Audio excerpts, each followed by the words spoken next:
মুনাফিক আর মুমিন পাশাপাশি দুইজনের বাড়ি। মুনাফিকের বাড়িতে একটা খেজুর গাছ, সেই খেজুর গাছটা বাঁকা হয়ে মুমিনের বাড়িতে যা পৌঁছাইছে। খেজুর গাছ কিন্তু বাঁকা হয়, বাঁকা হয় না? খেজুর গাছ, নারকেল গাছ এগুলো কিন্তু বাঁকা হয়, এইভাবে বাঁকা হয়ে ওঠে। তো মুনাফিকের বাড়িতে খেজুর গাছের গোড়া, আর মুমিনের বাড়িতে যা পড়ছে মাথা। মুমিনের বাড়িতে যা কি পড়ছে? মাথা পড়ছে। এবার মুমিনের বাড়িতে মাথা পড়ার কারণে একটা দুইটা খেজুর পাকার পরে যখন জমিনের মধ্যে পড়ে, ওই মুমিনের ছোট্ট ছোট্ট বাচ্চা সে সকালবেলা উঠে কুড়াইয়া কুড়াইয়া খেয়ে ফেলে।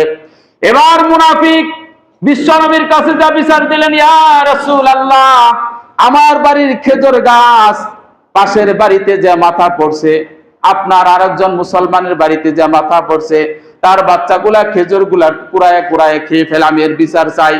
এবার দুইজনকে ডাকলেন বিশ্বনবী। ডাকার পরে দুজনকে বললেন, তোমার খেজুর গাছ আর মুমিন, তুমি মুসলমান, ও মুসলমান, কিন্তু প্রকৃতপক্ষে যার বাড়ি খেজুর গাছ সে মুনাফিক। সে কি?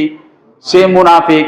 বিশ্বনবী বললেন, ছোট্ট ছোট্ট বাচ্চা দুইটা একটা খেজুর খেয়ে ফেলছে, তুমি মাফ করে দাও।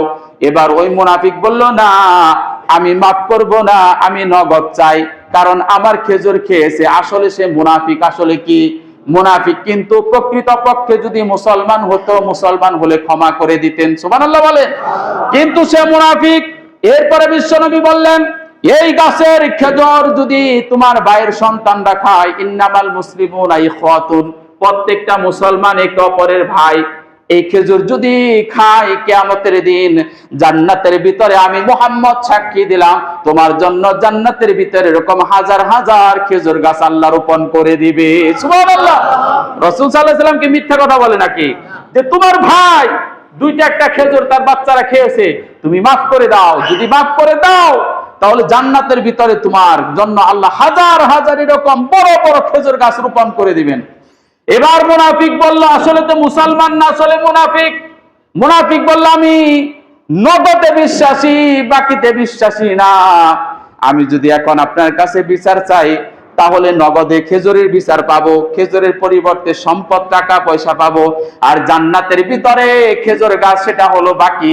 আমি বাকিতে বিশ্বাসী না, আমি নগদে বিশ্বাসী। এই কথা বলার পর সাথে সাথে আল্লাহ কোরআনের আয়াত নাজিল করে দিলে বললেন, ওয়াইদা জাআকাল মুনাফিকুনা ক্বালু নাশহাদু ইন্নাকা লা রাসূলুল্লাহ। যারা মুনাফিক তারা আপনার সামনে বলে, ও মুহাম্মদ, আপনাকে নবী বলে সাক্ষ্য দিলাম, কিন্তু পিছনে গোপনে গোপনে আপনার ক্ষতি করে। মুহাম্মদ আপনার কথা যারা মান্য করলো না, তাদের দুনিয়ায় বেঁচে থাকার মতো অধিকার আমি আল্লাহ বলে দিলাম না। ঠিক না? মুহাম্মদের কথা যারা না মানে, বিশ্ব নবীর কথা যারা ওয়াজ নসিহত যারা না মানে, তাদের দুনিয়ায় বেঁচে থাকার মতো অধিকার। আবার একবার বিশ্ব নবীর কাছে দুজন বিচার নিয়ে আসছে, ইয়া রাসূলুল্লাহ, এই যে আপনার ইহুদি আর মুসলমান, এই যে আপনার মুসলমান ভাই, সে আমার ক্ষেতের পানি বন্ধ করে দিয়েছে, আপনি একটু বিচার করে দেন। বিশ্ব নবী দুইজনের কথা শুনে রায়টা দিলেন ইহুদির পক্ষে। কার পক্ষে? ইহুদির পক্ষে রায় দিলেন। মুসলমানকে বললেন, তুমি পানি ছেড়ে দাও, ইহুদির ক্ষেতের পানি ছেড়ে দাও। এবার মুমিন মুসলমান খুশি হলেন না, হযরত ওমরের কাছে গেলেন দৌড়িয়া, যা বললেন, আমিরুল মুমিনিন, আমি আপনার কাছে একটা বিচার নিয়ে আসছি, বিচারে সানি। সানি মানে দ্বিতীয় বিচার। সানি মানে কি? দ্বিতীয় বিচার। ওয়াহিদ মানে এক, ইসনানি মানে দুই, সানি মানে দুই। সানি মানে কি? দুই। দ্বিতীয় বিচার নিয়ে আসছি। কি বিচার নিয়ে আসছ? আমার যুদ্ধের ময়দানে আমি অংশগ্রহণ করি, যাকাতের টাকা দেই, রোজা রাখি, আমি ইসলামের কাজগুলা করি, কিন্তু বিশ্বনবী মুহাম্মদ আমার দুইজনের কথা শুনে আমার পক্ষে রায় না দিয়ে ইহুদির পক্ষে রায় দিয়েছে। সেই জন্য আমি বিচারে সানি করতে এসেছি, দ্বিতীয় বিচার। হযরত ওমর বলে, ভাই ও মুসলমান, তুমি একটু ধৈর্য ধরো, আমি ভিতর থেকে আসি।